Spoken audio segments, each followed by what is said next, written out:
نحمده ونستعينه ونستغفره ونعوذ بالله من شرور أنفسنا ومن سيئات أعمالنا من يهده الله فلا مضل له ومن يضلل فلا هادي له وأشهد أن لا إله إلا الله وحده لا شريك له وأشهد أن محمدا عبده ورسوله صلى الله عليه وعلى آله وأصحابه أجمعين أما بعد. Para hadirin ikhwani fid din rahimani rahimakumullah jami'an, merupakan anugerah dan nikmat dari nikmat Allah Subhanahu wa taala. Allah Subhanahu wa taala memberikan kemudahan jalan-jalan bagi kita semua untuk beribadah kepadanya, yang terkadang subulus salam, jalan-jalan menuju ibadah kepada Allah Subhanahu wa taala tersebut masdudah, tertutup atau buntu pada sebagian orang, namun termudahkan bagi orang yang lain, sebagaimana dikatakan oleh Nabi sallallahu alaihi wasallam, wa innahu layasirun ala man yassarahu Allahu alaihi. Sesungguhnya yang demikian itu sangatlah mudah, gampang bagi orang yang Allah Subhanahu wa taala mudahkan. Al-Imam Syekh Abdurrahman Ibnu Nasir As-Sa'di rahimahullah taala dalam awal-awal muqaddimah manzumah Al-Qawaid Al-Fiqhiyah, beliau pernah mengatakan, "I'lam hudita anna afdalal minan ilmun yuzilu syakka anka waddaran wa yakshiful haqqa lidil qulubi wa yusilul abda ilal matlubi." Syekh Abdurrahman Ibnu Nasir As-Sa'di rahimahullah ta'ala, beliau pernah mengatakan, ketahuilah anna afdalal minan, bahwasannya anugerah Allah Subhanahu wa ta'ala yang paling utama adalah ilmu. Ilmu yang bagaimana? Kata beliau, ilmun yuzilu syakka anka waddaron, ilmu yang menghilangkan keraguan pada diri seseorang dan menghilangkan noda-noda yang ada pada hati seseorang. Wa yusilul abda ilal matlubi, dan ilmu tersebut bisa mengantarkan hamba tersebut kepada apa yang dia inginkan. Wa yakshiful haqqa lidil qulubi wa yusilul abda ilal matlubi, akan membuka kebenaran bagi orang yang memiliki hati tersebut dan bisa mengantarkan kepada apa yang dia inginkan. Itu hakikat suatu ilmu. Di zaman sekarang para jamaah rahimani rahimakumullah jami'an, kalau kita mencermati, mengamati bahwasannya kita ini sudah berada di zaman-zaman yang penuh dengan fitnah. Fitnah di akhir zaman ini adalah fitnah yang dikatakan oleh Hudzaifah ibnul Yaman ketika sahabat yang mulia Umar bin Khattab bertanya kepada Hudzaifah tentang fitnah. Suatu fitnah yang tamuju kamaujil bahr, fitnah yang bergelombang ibarat atau seperti gelombang ombak angin, yang digambarkan oleh Umar bin Khattab, tamuju kamaujil bahr, berombak seperti ombak lautan. Maknanya apa?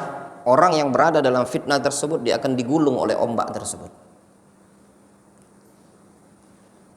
Sedangkan fitnah tersebut sudah muncul dengan wafatnya sahabat yang mulia Umar bin Khattab radhiyallahu anhu. Kata Hudzaifah, fitnah tersebut dihalangi oleh pintu Lalu Umar bin Khattab bertanya, al-bab yuksar am yuftah? Pintu yang menghalangi fitnah tersebut apakah sudah terbuka ataukah nanti akan dipatahkan, dipecahkan? Kata Hudzaifah, bal yuksar, bahkan pintu fitnah tersebut akan dirobohkan, dipatahkan. Yaitu dengan wafatnya Umar bin Khattab muncullah sekian banyak fitnah. Berawal dari pemberontakan terhadap Utsman ibnu Affan, menyebabkan Utsman terbunuh. Kemudian pemberontakan kepada Ali bin Abi Thalib, munculnya orang-orang yang mengagungkan Ali bin Abi Thalib dengan mengatakan Ali bin Abi Thalib sebagai Tuhan, dan berbagai macam fitnah sampai dengan fitnah akhir zaman. Fitnah akhir zaman ini para jamaah berporos pada dua perkara. Kalau tidak berasal dari fitnah syubhat, maka berasal dari fitnah syahwat. Dalam suatu hadis Nabi sallallahu alaihi wasallam menyebutkan bahwasannya fitnah di akhir zaman itu akan masuk ke atap-atap rumah ibarat tetesan-tetesan air, sehingga fitnah tersebut tidak bisa dibendung. Dia masuk menyelip ke rumah-rumah orang muslim. Kalau kita mencermati hadis ini tadi, bahwasanya fitnah itu menetes ke rumah ibarat qatra alma, seperti tetesan-tetesan air. Tidak ada satu rumah melainkan rumah tersebut pasti akan terkena fitnah tersebut. Kalau kita mencermati hadis yang disampaikan oleh Nabi SAW tersebut, mungkin kita tidak usah jauh-jauh. Kita lihat saja handphone dan televisi. Suatu fitnah yang masuk ke rumah-rumah kaum muslimin, masuk ke kamar-kamar kaum muslimin tanpa harus diundang. Fitnah tersebut akan datang dengan sendirinya. Sehingga Nabi SAW menggambarkan apabila ada seseorang yang dia mampu beribadah kepada Allah Subhanahu wa taala dan istiqamah di masa-masa, di zaman-zaman yang penuh dengan fitnah, yang berada di depan, berada di belakang kita, berada di kanan dan di kiri, digambarkan oleh Nabi SAW orang yang bisa menjaga diri di masa-masa fitnah tersebut adalah ibarat orang yang berhijrah kepada Nabi SAW. Nabi SAW mengatakan al-ibadatu fil harj kal hijrati ilayya. Beribadah di masa-masa yang penuh dengan fitnah seperti itu adalah ibarat seseorang berhijrah menujuku. Bisa bayangkan para jamaah, bagaimana senangnya orang kalau ingin berjumpa dengan Nabi SAW. Kita tidak usah jauh-jauh mau jumpa dengan Nabi SAW masih hidup ya. Kita saja yang ada di sini, kalau seandainya diajak oleh orang ingin jumpa, lihat kuburannya Nabi SAW, itu senangnya luar biasa. Baru kuburannya saja. Diajak berangkat ke Madinah, ya, untuk bisa sholat di Masjid Nabawi, kita senangnya luar biasa. Baru kotanya Nabi, yang di sana cuma ada kuburan. Nah ini Nabi SAW menggambarkan alangkah besarnya pahala bagi orang yang berhijrah kepada Nabi SAW. Di zaman sekarang, Nabi SAW sudah wafat. Namun Nabi SAW menggambarkan al-ibadatu fil harj, seseorang yang beribadah di masa-masa fitnah tersebut, kal hijrati ilayya, ibarat orang yang berhijrah kepadaku. Dalam hadis yang lain Nabi SAW menyebutkan apabila seseorang yang berpegang teguh dengan sunnah Nabi SAW di masa-masa fitnah tersebut, maka dia akan mendapatkan pahala seperti 50 pahala para sahabat. Kata Nabi SAW, orang yang beribadah di masa-masa tersebut, falahu ajruna khamsin, dia mendapatkan pahala 50. Kata salah seorang sahabat, ya Rasulullah, minna au minhum, 50 itu dibandingkan kami, setara dengan kami atau setara dengan mereka? Kata Nabi SAW, bal minkum, bahkan setara dengan kalian. Kenapa? Karena ibadah di masa-masa yang kondisi penuh dengan fitnah akhir zaman ini para jamaah, yang digambarkan dalam hadis yang lain Nabi SAW mengatakan kal qabid alal jamr, ibarat orang yang memegang bara api. Kondisi penuntut ilmu di zaman sekarang sangatlah sedikit. Jangan kita melihat kondisi banyaknya pondok pesantren. Orang yang belajar di pondok pesantren itu, yang betul-betul mencari ilmu itu sangat sedikit. Makanya ya ikhwan, Anda katakan kepada antum semua, sekarang ini kalau dulu di zaman kami, zamannya anak mondok ya, masuk pondok pesantren, yang berada di pondok pesantren itu murni orang-orang ingin menuntut ilmu. Kalau sekarang enggak. Antum merasa enggak di pondok pesantren itu dipenuhi oleh anak-anak ikhwan yang ekonominya menengah ke atas? Sadar enggak antum? Nyadar enggak antum selama ini mengamati? Ya enggak? Ana mau tanya sama antum. Pondok pesantren dengan yang biaya daftarnya itu 30 juta, 40 juta, 25 juta duit masuknya itu tadi. Antum lewat ya kayaknya. Ya enggak deh? Yang sebulannya itu ada orang yang cerita sama anak, SPP anaknya itu 5,6 juta per bulan di Bogor. Lewat ya? Anak pun enggak berani mondok seperti itu. Sehingga yang dijual pondok pesantren apakah ilmu? Enggak. Yang dijual adalah fasilitas. Seandainya fasilitas-fasilitas ini hilang, ya, apakah mereka mau menuntut ilmu? Jawabannya belum tentu para jamaah. Makanya orang kalau cari pondok pesantren itu yang dicari dulu apa? Kenyamanan dulu. Sedangkan kita di zaman-zaman fitnah seperti ini, ya, ilmu itu lebih penting. Makanya terbukti di pondok-pondok yang mohon maaf kayak seperti Darul Hadis ini, peminat dikit. Karena tidak menjanjikan. Yang belajar di Darul Hadis Yaman juga peminat sedikit. Karena kurang dan minimnya fasilitas. Kita juga ya ikhwan, sebagai orang tua, berjalan waktu sadar atau tidak sebagai bentuk evaluasi, sudah minim tingkat keinginan kita untuk mencari ilmu. Masih minim bagi kita semua untuk meningkatkan, memperbaiki kualitas ibadah kita kepada Allah Subhanahu wa taala. Ini kondisi akhir zaman, ya. Kondisi yang kita betul-betul berada di tengah-tengah kubangan fitnah. Iblis la'anatullahi alaihi telah bersumpah, fabi'izzatika la'ughwiyannahum ajma'in. Sungguh demi kemuliaanmu ya Rabb, ya Allah, la'ughwiyannahum ajma'in, akan kusesatkan seluruh umat manusia tanpa terkecuali. Ada yang didatangi oleh iblis dari depan, ya, la aqudanna lahum siratakal mustaqim. Kata iblis, aku akan duduk menghalangi jalanmu yang lurus. Jalan yang lurus itu jalannya siapa? Ihdinas siratal mustaqim, siratal ladzina an'amta alaihim. Jalan yang lurus adalah jalannya orang-orang yang kau beri nikmat ya Allah. Siapa yang diberi nikmat? Siapa saja yang diberi nikmat? Siapa yang diberi nikmat oleh Allah Subhanahu wa taala? Jalan yang lurus adalah jalannya orang-orang yang diberi nikmat. Siapa saja yang diberi nikmat oleh Allah Subhanahu wa taala? Wa may yuti'illaha war rasul fa ulaika ma'al ladzina an'ama Allahu 'alaihim minan nabiyyin was-siddiqin wasyuhada was-salihin. Barang siapa yang mentaati Allah dan Rasulnya, mereka akan bersama orang-orang yang diberi nikmat oleh Allah. Siapa yang diberi nikmat?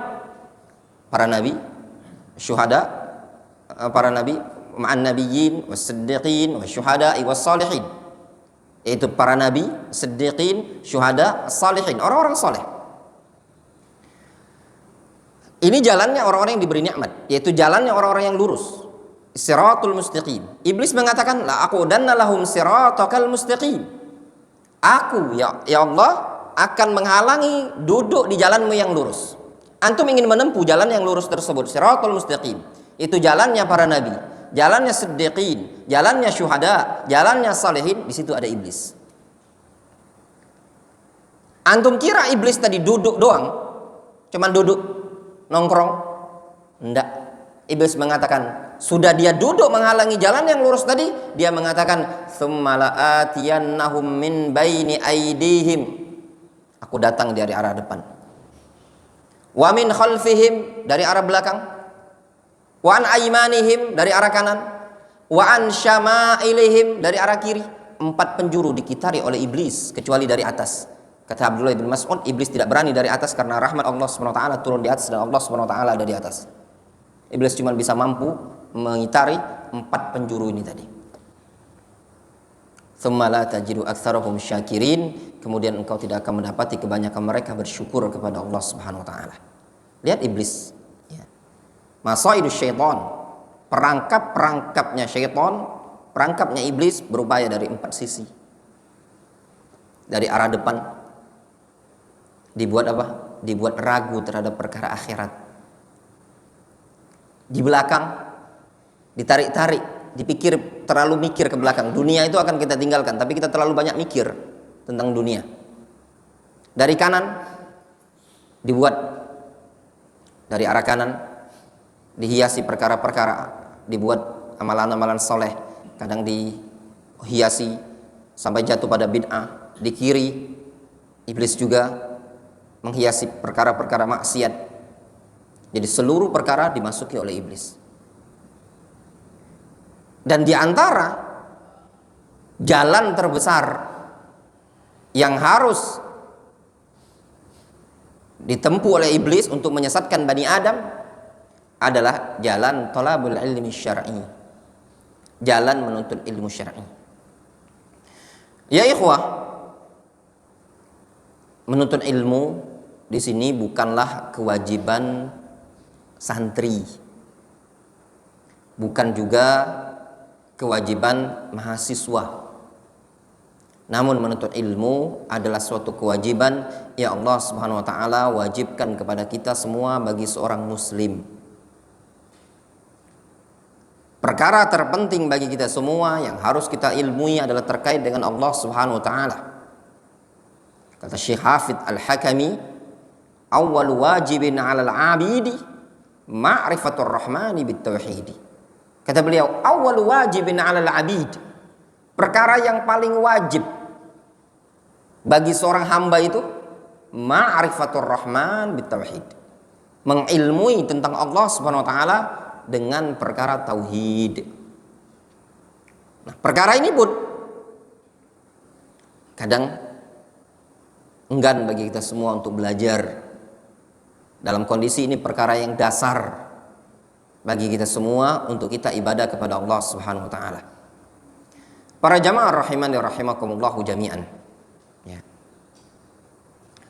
Ketika seorang muslim diberikan kemudahan oleh Allah Subhanahu wa taala menempuh jalan-jalan ibadah dan termudahkan untuk jalan-jalan menuntut ilmu syar'i, itu petanda Allah Subhanahu wa taala menginginkan kebaikan bagi seorang hamba tadi. Dalam hal ini, ikhwani fid din rahimani rahimakumullah jami'an, maka ada beberapa nasihat yang mungkin bisa bermanfaat bagi kita semua. Ada suatu riwayat dari Umar bin Khattab radhiyallahu anhu. Beliau pernah mengatakan, "Inna lil qulub iqbalan wa idbaran." Sesungguhnya hati memiliki masa-masa iqbal. Iqbal itu masa-masa semangat lah. Wa idbaran, ada masa-masa idbar, lesu, loyo. Dan itu kita rasakan, ya. Tidak akan mungkin kita ini berada dalam satu iman, satu kondisi. Tidak akan mungkin. Nabi SAW sudah mengatakan sejak ribuan tahun yang lalu. Ya. Kata Nabi SAW, Inna likulli amalin syirrah. Setiap amalan itu ada masa-masa semangat. Walikulli syirratin fatrah. Dan ketika setiap semangat itu selalu ada masa-masa down. Kalau antum merasa seperti ini, berarti antum normal. Ya Ustaz, ada rasa semangat, ada masa-masa lesu.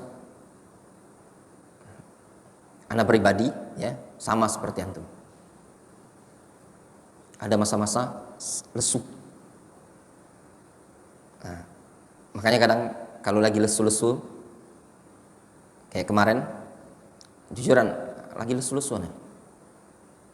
Habis Ramadan itu mau ngajar, mau dakwah itu males. Makanya anak ke Bandung nemui kawan-kawan, ngumpul, ya ngelihat, oh iya ya, anak kira anak sendiri yang menderita dalam dakwah ini, ternyata ada yang lebih menderita lagi. Kadang ngelihat orang lain itu tadi, subhanallah. Menurut kita yang paling rajin, ternyata subhanallah ada orang yang lebih rajin lagi. Kalau dulu Syekh Muqbil rahimahullah ta'ala ketika beliau keluar dalam berdakwah, sering beliau pulang, beliau mengatakan kepada para penuntut ilmu, ya ikhwanana ra'aitu unasan atqa minna wa akhsha minna. Kata beliau, ya ikhwan, ketika kami keluar dakwah saya mendapati ada orang-orang yang jauh lebih bertakwa dibanding kita dan jauh lebih takut kepada Allah dibandingkan kita. Ini kondisinya. Tidak dipungkiri, iman itu kadang naik, kadang turun. Ketika kumpul dengan teman-teman di majelis ilmu, kita akan merasakan ada peningkatan iman. Itu betul. Kata sahabat yang mulia Hanzalah, dia datang kepada Nabi SAW. Dia mengatakan, ya Rasulullah, ketika kami duduk bersama engkau, kami merasakan iman itu seakan-akan tebal. Tapi ketika kami tidak duduk bersama engkau, Rasul siapa ini? Orang soleh. Ada majelis Rasul bersama para sahabat.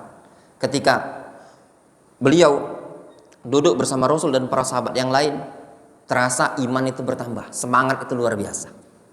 Tapi ketika kami pulang ke keluarga, katanya kami agak melemah. Karena memang ya ikhwan, anak, keluarga, istri itu fitnah. Ya, fitnah. Gimana ayat Al-Quran? Tadi hadiah antum sudah kasih. Nah, antum lupa tagih kawan di Rifki. Ya. Ini hadiah lagi. Sebutkan ayat Al-Quran yang menyebutkan harta anak adalah fitnah. Istri, keluarga itu adalah fitnah. Yang bisa jawab satu orang saja. Yang bisa jawab dapat hadiah.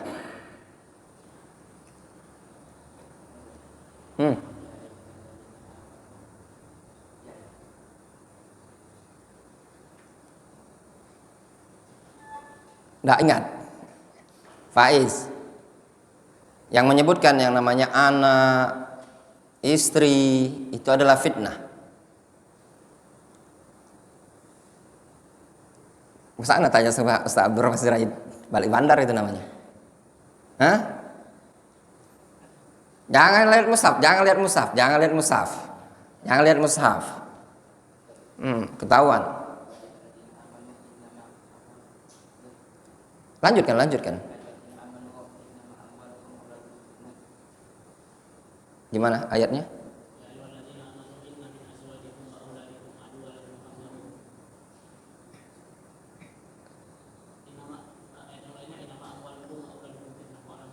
Itu satu anu. Ya. Dia berkatan ayat itu satu ayat. Ya. Tadi yang juz 28 tadi, innama amwalukum wa auladukum fitnah. Ya. Tapi yang disebutkan tadi, yang disebut Abdurrahman Sirait tadi juga sama, ya. Anak, istri, keluarga itu fitnah. Makanya dalam hadis Disebutkan inna fitnatar rajuli fi ahlihi wa malihi tukaffirus salatu was-siyamu was-sadaqah. Fitnah, ujian seseorang di keluarganya, hartanya dia itu antum tidak jadi dapat ya, tidak mungkin. Sana kasih Abdurrahman Sirait. Istri kita ya, anak kita itu ujian. Harta juga ujian. Ketika kata Hanzalah, kami kalau pulang ke rumah nemui anak dan istri kami, semangat tadi hilang. Yang tadi sebesar gunung iman tadi, semangat tadi bisa melemah. Kata Nabi SAW, sa'atan ya Hanzalah, sesaat wahai Hanzalah. Dan itu memang dirasakan ketika duduk di majelis ilmu, itu semangatnya luar biasa. Kita merasakan iman itu naik. Ketika kita ngumpul sama anak, sama istri, ya, apalagi ngumpul sama ahlud dunia. Antum dunia itu ya ikhwan, ya, dunia itu mencakup apa? Jabatan, al-jah, jabatan. Mencakup harta. Itu dunia. Ketika antum banyak ngumpul dengan mereka, kita banyak lebih ngumpul dengan mereka, ya, maka dunia itu kadang menfitnah orangnya langsung, kadang menfitnah orang yang ngelihat. Nabi SAW mengatakan terkait dengan harta, inna likulli ummatin fitnah wa fitnatu ummati al-mal wa fitnatu ummati al-mal. Setiap umat itu ada fitnahnya sendiri, ada ujian dan cobaan untuk umatku ini adalah harta. Santri saja bisa terfitnah. Lihat temannya ada HP, ingin beli HP, iya apa enggak? Lihat temannya ada mobil-mobilan, ingin beli mobil-mobilan. Lihat temannya ada jam, ingin beli jam. Lihat temannya ada layangan, mau beli layangan. Itu bentuk bagian dari dunia. Bisa memfitnah orangnya tersebut atau orang lain. Orang yang berada dalam dunia itu sedang berada dalam fitnah. Dunia ini saja itu fitnah, ujian. Darul ibtila wal imtihan. Dunia ini secara zatnya adalah ujian. Apakah kita beriman ataukah kufur kepada Allah SWT di dunia ini tadi?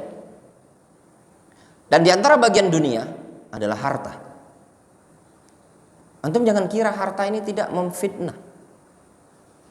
Antum jangan mengira bahwasannya orang kalau punya harta banyak, dia akan senantiasa ibadah kepada Allah SWT. Belum tentu. Terkadang melalaikan. La tulhikum. Lanjutkan. Hah? La tulhikum amwalukum wala auladukum an dzikrillah. Kata Allah Subhanahu wa taala, janganlah harta-harta kalian, anak-anak kalian membuat kalian lalai dari mengingat Allah Subhanahu wa taala. Kenapa? Ini tanbih, peringatan dari Allah Subhanahu wa taala bahwasanya harta terkadang membuat seseorang lalai dari mengingat Allah Subhanahu wa taala. Kita enggak usah jauh-jauh harta, enggak usah mobil mewah. Ini harta bukan? Anda mau tanya sama antum. Sepakat enggak kita harta ini? Deh, sepakat harta bukan ini? Harta. Memfitnah enggak? Berapa banyak antara antum kita semua yang sudah pengajian ini, berapa banyak waktu kita bersama ini benda yang disebut dengan harta ataukah dengan mushaf Al-Qur'an? Kata Allah Subhanahu wa taala, la tulhikum amwalukum wala auladukum an dzikrillah. Jangan sampai harta kalian membuat kalian lalai dari mengingat Allah Subhanahu wa taala. Kita yang berada di sini tadi terfitnah. Orang lain bisa terfitnah. Ketika si Qarun keluar dengan pakaian mewahnya, fa kharaja ala qaumihi fi zinatihi. Keluar si Qarun ke tengah-tengah kaum dengan pakaian mewah dia. Apa kata orang pada waktu itu? Wa qala alladziina yuriduna al-hayata ad-dunya ya laita lana mithla ma utiya Qarun innahu ladzu hazzin azim. Berkata orang-orang yang menginginkan dunia, dia mengatakan apa? Duhai kiranya kami mendapatkan bagian sebagaimana yang didapatkan si Qarun. Apa bahasa Arabnya? Innahu ladzu hazzin azim. Kalau bahasa kitanya apa? Nih orang yang sukses. Ya benar. Qarun dengan pakaian mewahnya, orang-orang bisa terfitnah. Qarun sendiri sedang berada dalam fitnah ujian. Orang yang melihatnya ikut terfitnah dengan mengatakan, ini loh orang yang sukses itu tadi. Dua kiranya kami mendapatkan sebagaimana yang dia dapatkan. Ya mana? Nah, ambil contoh dalam kehidupan kita sehari-hari. Pernahkah antum melihat orang kadang punya mobil mewah? Ya enggak? Pulang kampung, antum nih, dan dua kiranya saya punya mobil kayak gitu juga ya. Ya mana? Manusiawi toh? Manusiawi. Dua kiranya saya punya mobil seperti dia juga. Wa qala alladzina utul ilm, berkata orang-orang yang diberi ilmu. Lihat, orang yang punya ilmu, yang sudut pandangnya ilmu, dia berpikir, wailakum, celaka kalian, thawabullahi khairan liman amana wa amila shalihat. Pahala Allah jauh lebih baik bagi orang yang beriman dan beramal soleh dibandingkan harta yang dimiliki Qarun. Lihat, menunjukkan apa? Orang yang berilmu itu sudut pandangnya panjang. Orang yang tidak punya ilmu, yang pikiran dunia, dia pendek. Orang yang tidak punya ilmu, standarnya dia cuman dunia. Orang yang punya ilmu, panjang pikirannya. Dia akan berpikir untuk sesuatu yang lebih jauh lagi. Lihat dalam Al-Quran, Allah Subhanahu Wa Taala menyebutkan, wala tamuddanna ainaika. Kalau salah, antum langsung ralat ya. Wala tamuddanna, menggunakan nun taukid. Wala tamuddanna, jangan engkau tolehkan, engkau pelototkan kalau bahasa kitanya, engkau panjangkan gitu loh. Ainaika, kedua matamu, jangan engkau pelototkan kedua matamu. Ila ma matta'na bihi azwajan minhum zahratal hayatid dunya, gitu ya. Kepada orang yang kami beri kesenangan dunia, disebut zahra. Dunia ini disebut dengan zahra. Apa zahra? Hah? Kemangi? Bunga. Zahratal hayatid dunya, bunga dunia. Lihat, kenikmatan dunia ini tadi disebut zahra. Harum, enak. Anak mau tanya sama antum, bunga enak enggak dicium? Nah, dicium enak, dipegang enak, dilihat enak. Iya apa enggak? Yang itu tadi. Bukan kemangi nih. Ya. Kenapa? Ada kasus sore ini tadi. Anak suruh beli daun sop, mau buat sop. Yang datang kemangi. Bukan nak mindang gitu tadi. Tapi insya Allah tenang deh. Untuk menu malam ini tetap daun sop, bukan daun kemangi. Itu tadi. Lihat dalam ayat Al-Quran, zahratal hayatid dunya. Dunia itu disebutkan apa? Zahra. Lihat antum ayat tersebut, linaftinahum fi. Ini ayat ditujukan khitabnya kepada siapa? Nabi kita Muhammad SAW. Ya Muhammad, jangan engkau pelototkan, engkau pusatkan pandanganmu kepada orang yang kami beri kesenangan dunia. Kenapa? Linaftinahum fi. Dunia yang kami berikan kepada mereka tujuannya apa? Linaftinahum fi. Untuk menguji mereka, memfitnah mereka. Kita dilarang untuk tatalluk, melihat dunianya orang. Kenapa? Karena orang tersebut sedang terfitnah. Kita diajak fokus untuk ibadah kepada Allah Subhanahu wa taala. Al Hasan Al Basri rahimahullah taala, beliau pernah mengatakan, "Idza ra'aitar rajula yunafisuka fid dunya fanafishu fil akhirah." Kalau engkau melihat seseorang yang mengalahkan engkau dari perkara dunia, kalahkan dia dari perkara akhirat. Ya ikhwan, ya thalabul ilm, ini nasihat kepada kita semua, ya. Kalau kita mau perkara dunia ini tadi, diumpamakan al-bahru la sahilalahu. Ya, lautan tak bertepi. Sesuatu yang tidak ada puncaknya dunia ini tadi. Ya. Alhaakumut takatsur hatta zurtumul maqabir. Demikianlah, tidak akan membuat orang berhenti at-takatsur hatta zurtumul maqabir. Makanya Nabi SAW mengatakan dalam hadis yang sahih, ni'ma malus salih li rajulin salih. Sebaik-baik harta itu tatkala berada di tangan laki-laki yang saleh. Dalam hadis yang lain Nabi SAW mengatakan, qad aflaha man aslama. Beruntung bagi orang yang berislam. Lihat, Nabi SAW menyebutkan Islam. Beruntung orang yang berislam. ada iman pada diri dia. Ketika antum, apa tadi Islam? Pelajaran kita zuhur tadi. Ana mau tanya, apa itu Islam? Azkah? Hah? Amal-amalan yang zahir. Apa saja amalan yang zahir? Si sunan. Apa saja amalan-amalan yang zahir? Islam itu kan amalan-amalan yang zahir. Apa saja? Rizki. Mengucapkan 2 kalimat syahadat. Apa lagi?